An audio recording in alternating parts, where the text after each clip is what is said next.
Hello, class 8 subject General Science. Topic difference between animal cell and plant cell.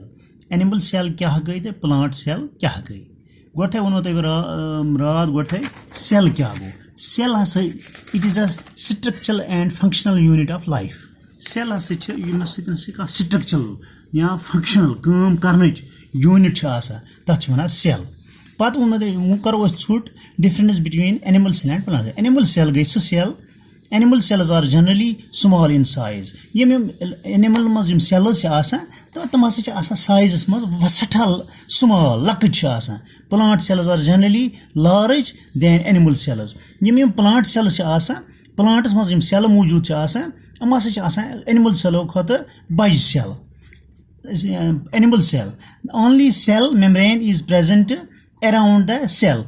Yet animal cell maz hasa cha asa and pag cha asa usual at layer cha asa dapai at hasa chi membrane use cha asa ya hasa cha asa at cell and plants in barakas cha asa plant cell maz it is enclosed by a thick dead cell wall in addition to cell membrane allow hasa cha asa at a thick mut dead cell use khatam cha asa gamas cell such mawjood asa. Number 3, you see animal cell maz cha asa plastids are absent. Plastids him cha at maz cha asa absent him. Yet maz cha asa plastids present. Kat maz plant cell maz.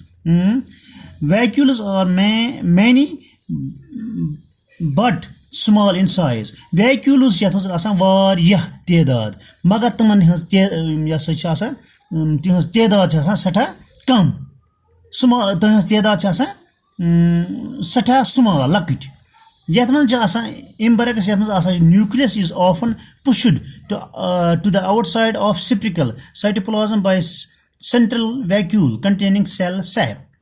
Number 6, element cell reserve food material is in the form of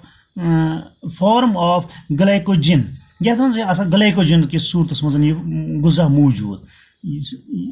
Plant cell reserve food material is in the form of starch. Yat mas starch mas. Thank you.